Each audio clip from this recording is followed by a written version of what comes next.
तो hello everyone, कैसे हैं आप लोग। आई होप कि सब लोग ठीक होंगे। मैं भी ठीक हूँ।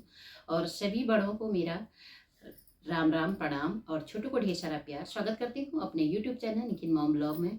तो दोस्तों, आज मैं वीडियो की स्टार्टिंग कर रही हूँ दोपहर की 12 बजे से। और आज मैं स्पेशली वीडियो बना रही हूँ और हम ब्लॉगर हैं और कुमाऊँ से हिनू ब्लॉग, जो कि आप सभी लोग उनकी वीडियो देखते हैं और बहुत पसंद भी करते हैं। और हिनू ने इतनी छोटी उम्र में ही मतलब बहुत उपलब्धि हासिल करी है और उनमें टैलेंट भी है, सब कुछ है।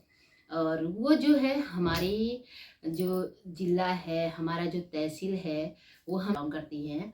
और हम भी हिनू और हमारा जो ज़िला है और जो तहसील है वो एक ही है, सिर्फ गांव अलग अलग हैं। और हमारे कुमाऊं मंडल से इतनी बड़ी ब्लॉगर, इतनी बड़ी यूट्यूबर हैं हिन्नू। तो उनका जो अभी फ़िलहाल में ही बेबी हुआ है और सभी लोगों की बहुत सारे कमेंट आ रहे हैं। हम भी ब्लॉग में देख रहे हैं, बहुत सारों ने वीडियो भी बनाई है कि हिन्नू का बेटा हुआ है या बेटी हुई है। तो दोस्तों, क्या फ़र्क पड़ता है, बस आप ये नहीं बोल सकते कि हिन्नू का बेबी हुआ है और हिन्नू का बेटा हुआ या बेटी हुई। क्या फ़र्क पड़ता है, बस बच्चा है, सब अच्छा होना चाहिए और भगवान उनको लंबी आयु दे, हेल्दी रहे, स्वस्थ रहे, यही हम कामना करते हैं। और हिनो भी जो है दिन दो दिन रात अपनी उन्नति करे, करती भी हैं।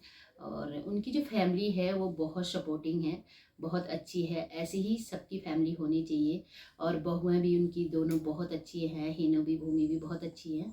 और फैमिली मेम्बरों की क्या बातें करें, मतलब अंकल जी आंटी जी बहुत अच्छे हैं, क्योंकि वो अपनी बहू को अपनी बेटियों की तरह रखते हैं। और कभी मौका मिलेगा तो हम लोगों की मार्केट सब एक ही है, तहसील भी एक ही है, तो अगर मैं गांव जाऊंगी कभी तो ज़रूर कोशिश करूंगी कि मिल के आऊँ। क्योंकि मेरे को इतना हिनों से मिलने का शौक़ नहीं है कि जितना मुझे उसकी सास ससुर से मिलने का मतलब मन है। क्योंकि मैं चाहती हूँ कि ऐसी सास ससुर मतलब भगवान हर किसी को दे जो हिनों को मिले हुए हैं या भूमि को मिले हुए हैं। वो दोनों अपने बेटों से भी ज़्यादा अपनी बहुओं को मान सम्मान देते हैं, ये मेरे को बहुत अच्छा लगता है।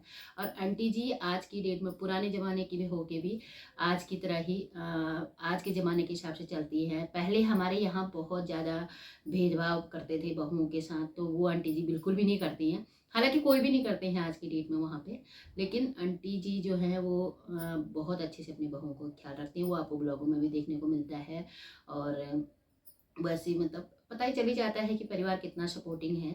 और तो हम यही चाहते हैं कि भगवान से दुआ करते हैं हिनू भी और उसका बेबी भी, पूरा परिवार ही मतलब स्वस्थ रहे, हेल्दी रहे, मस्त रहे और जीवन में यूं ही तरक्की करते रहे। तो दोस्तों, मैं आज इसीलिए वीडियो बना रही हूँ कि बहुत बहुत बधाई देना चाहती हूँ हिनू की फैमिली को। हिनू को पहला बच्चा है और चाहे बेटा हो या बेटी हो, वो हमेशा खुश रहे।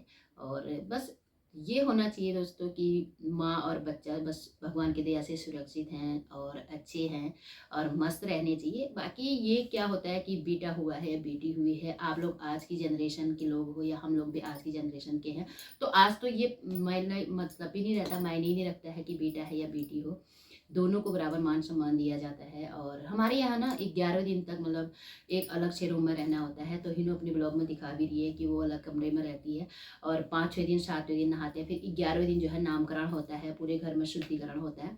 तो उसके बाद वो हम लोगों के साथ बैठ के खाना वाना खा सकती है, लेकिन वो खाना वाना नहीं बना सकते 22 दिन तक, क्योंकि 22 दिन तक भी हमारे यहाँ अलग ही रखते हैं बच्चे को और माँ को। मतलब वो घर में सबके साथ मिलजुल सकती है, लेकिन जो खाना वाना होता है उसको टच नहीं करना होता है, जो बड़े बुजुर्ग लोग होते हैं उनके लिए। फिर 22वें दिन के बाद फिर पाठ होगा घर में और पंडित जी को बुलाया जाएगा फिर उस दिन से। और माँ जो होती है, माँ भी बच्चा भी हमारे साथ खा सकते हैं, हमारे लिए खाना बना सकते हैं, सब कुछ कर सकते हैं। तो हमारे कुमाऊँ में ये रिवाजें हैं। और बाकी जो है दोस्तों, हमारे यहाँ ना बहुत मानते हैं कि जैसे बच्चे को माँ जो है बच्चे को दूध पिलाती है, फीड कराती है, तो उसको भी बहुत परहेज करना होता है। हालांकि शहरों में तो मतलब ठंड से बचाव करो या गर्मी से बचाव करो ये होता है, लेकिन हमारे यहाँ बहुत मानते हैं, क्योंकि बोलते हैं कि जो माँ खाती है वो बच्चे को लगता है। अगर माँ ने कुछ पूरी उरी खा ली, पूरी भी नहीं खाने को देते थे पहले तो, अब तो खैर इतना परहेज कौन करता है, लेकिन पहले जो है पूरी नहीं खाने देते, क्योंकि लगता था बच्चे को खांसी हो जाएगी, या रखा हुआ घी भी नहीं खिलाते थे, बच्चे को खांसी हो जाएगी, गला उसका जाम हो जाएगा। और पालक की सब्जी नहीं खानी है, कई तरह की सब्जियां नहीं खानी है, भटकी दाल नहीं खानी है, और मतलब कई दालें नहीं खानी है, क्योंकि बच्चे का पेट खराब हो जाएगा। मतलब बहुत ध्यान रखते थे, इसलिए वहाँ के बच्चे जो हैं स्ट्रांग रहते हैं और बीमार भी इतना नहीं पड़ते हैं, और जो बुजुर्ग लोग कहते हैं वो हम लोग मानते हैं। और जो दोस्तों बच्चों के वहाँ पर 3 टाइम मालिश होती है, और आग से वो भी आग जलाई जाती है बहुत सारे, जहाँ पे जैसे अब सीमेंट के घर बनने लगे हैं तो उन घरों में भी, और जो क्या करते हैं कि सीमेंट के घर हैं और कलर वलर करे हुए हैं तो वहाँ आग नहीं जला सकते, लेकिन कैसी व्यवस्था करते हैं उत्तराखंड में हम लोग कुमाऊं में, विशेषकर में, खैर गढ़वाल में भी करते होंगे वो मुझे नहीं पता, लेकिन हमारे यहाँ ना क्या करते हैं, जैसे जहाँ आग जलाने वाला ये कमरा अलग से बना देते हैं, और वहाँ से जो आग जलाई जाएगी तो बाँस की और ब्रॉस की जो लकड़ी होती है वो थोड़ा हार्ड होती है, उसके कोयले जो होते हैं बहुत देर तक जले रहते हैं। तो उन कोयलों को जला के उनको इकट्ठा करके फिर उसके बाद एक दूसरा टाइप का चूल्हा बनाया होता है आर्टिफिशियल, तो उसमें कोयले रख के बच्चे को एक बार नहलाया धुलाया जाता है, और 4 बजे ही बच्चे को नहलाया जाता था सुबह में, फिर उसके बाद क्योंकि उस टाइम सर्दी नहीं लगती है बोला जाता था, तो उसके बाद जो है उन कोयलों से बच्चे की सिकाई होती है, मालिश होती है, और इस तरह से वहाँ पे जैसे यहाँ की तरह शहरों की तरह गद्दे वद्दे इस तरह के भी नहीं रखे जाते हैं दोस्तों बच्चे को रखने के लिए। एक जो बाँस होता है उसी तरह का हमारे यहाँ निगालू बोलते हैं, उसका कुछ डलिया वलिया बनाया जाता है, उसमें जो पराली होती है धान की वो रखी जाती है नीचे, उसके बाद एक सॉफ्ट सा कपड़ा होगा कॉटन का सूती का, तो उसको रख के उसमें बच्चा रखा जाता है, तो उसमें जो है बच्चे को ना ठंड लगती है ना कोई बीमारी का ऐसा कारण होता है। तो इस तरह से हमारे उत्तराखंड में बच्चे को रखा जाता है। तो क्या होता है कि वहाँ के बच्चे स्ट्रांग भी होते हैं और उनको ठंड भी नहीं लगती है।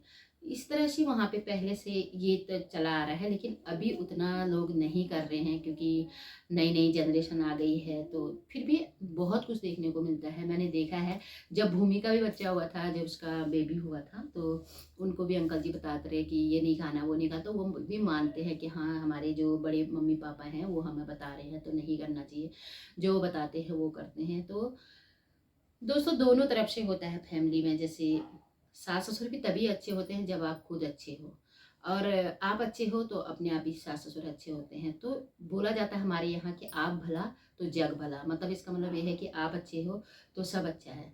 तो फिर से मैं यहाँ पर हिनो को बहुत बहुत बधाई देती हूँ, और आज उसने अपने ब्लॉग में बता दिया है कि उसकी बेटी हुई है, और जो भी हो लक्ष्मी आई है, लक्ष्मी का आगमन हुआ है, और दोनों, एक का बेटा एक की बेटी, और दोनों मतलब परिवार में परिवार पूरा हो गया, और भाई भी हो गया और बहन भी हो गई, तो कितना अच्छा हो गया फैमिली में। और अंकल जी के लिए भी बहुत खुशी की बात हो गई, पोता भी हो गया पोती भी हो गई।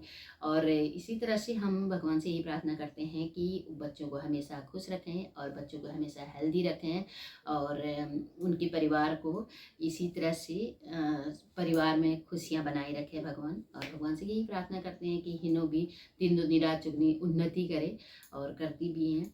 और बाकी दोस्तों हम एक ही तरफ के हैं, तो मेरे को आज लगा कि हाँ हिनो को चलो बधाई दे दूँ मैं स्पेशली, इसलिए मैं ब्लॉग बना रही हूँ। और हिनो को ढेर सारी बधाई, और अंकल आंटी जी को भी, हिनो को भी, कार्तिक को भी, भूमि को भी, मयंक को भी, सबको ढेर सारी बधाइयाँ, ढेर सारी शुभकामनाएं। तो अब मैं इस ब्लॉग को इतना ही रखती हूँ, मिलती हूँ नेक्स्ट ब्लॉग में, तब तक के लिए स्वस्थ रहे, मस्त रहे, हंसते रहे, तब तक के लिए टाटा बाय बाय, मिलती हूँ नेक्स्ट ब्लॉग में।